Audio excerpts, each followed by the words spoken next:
Obama. You would have loved him.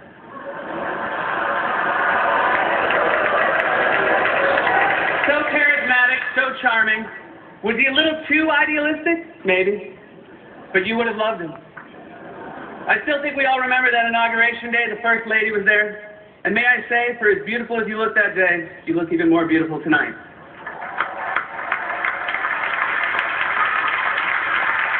Now you, on the other hand, Mr. President, have aged a little. What happened to you? When you were sworn in, you looked like the guy from the Old Spice commercials. Now you look like Louis Gossett Sr. I've never said this to anyone before, but maybe you should start smoking again. Is this the change you were talking about? Mr. President, look at your hair. If your hair gets any whiter, the Tea Party is going to endorse it.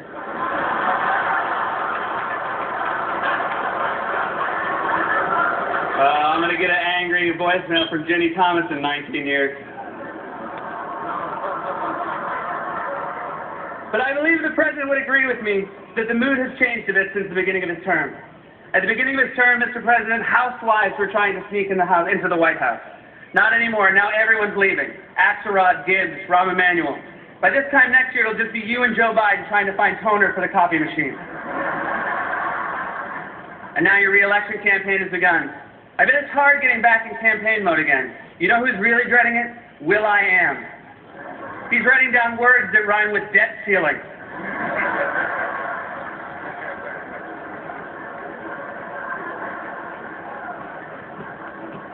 The Heritage Foundation projected that joke would get a standing ovation. Probably shouldn't trust those guys. But Mr. President, I truly still have confidence in you. For one, you still have the First Lady, and of course you still have Joe Biden. What can I say about Joe Biden that hasn't already been said incorrectly by Joe Biden? I imagine having Joe Biden as Vice President is kind of like taking your blue-collar dad to a fancy restaurant. He's more comfortable at the Olive Garden. He talks a little too loud, he mispronounces the sauces, and you're always tempted to lean over to the waiter and say, "I'm sorry about him, he's from Scranton." The President and Joe Biden were not invited to the royal wedding, and when Biden found out, he immediately said to the President, "You, me, wedding crashers too. I'll book us 2 Amtrak tickets to London."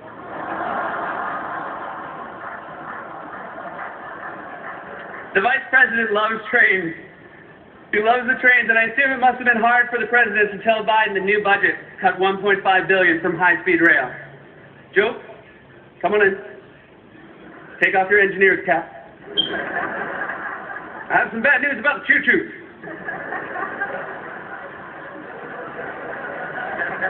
As he broke the news, one of the straps on Joe's overalls sadly drooped off his shoulder. On the subject of budgets, I would be remiss not to mention Paul Ryan. Paul Ryan introduced a budget plan that would overhaul Medicare and make deep cuts to other social and health care programs. Because he believes the American people have said loud and clear, "Stop using my tax dollars to take care of me."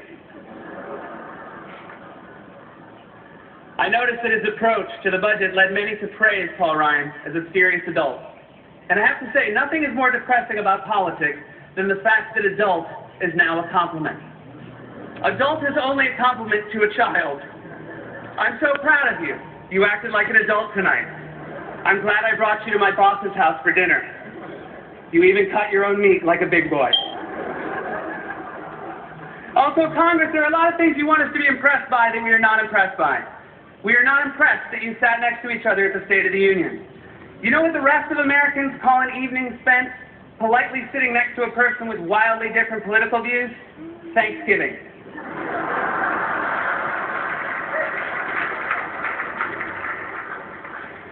We're not impressed when you complain about how bills are too long to read. The health care bill is almost 2,000 pages good. A bill that ensures every person in America should be longer than the girl with the dragon tattoo. Also, while we're at it, I don't think you read bills anyways. I think you guys vote on bills in the same way the rest of us agree to updated terms and conditions on iTunes.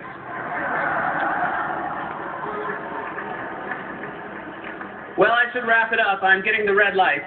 Not the red light that signals I'm out of time, but the red light that signals the C-SPAN handycam is running low on batteries. In all seriousness, I want to thank all of the journalists here tonight. I couldn't do my job if you didn't do yours. And it's fitting that this event happened on the same weekend as the royal wedding, because as I was watching the festivities, I couldn't help thinking how wonderful it is to live in a country where people don't wear hats like that.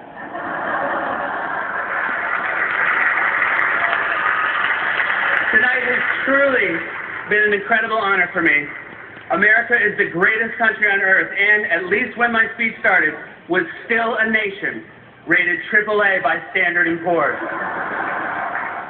Thank you and good night.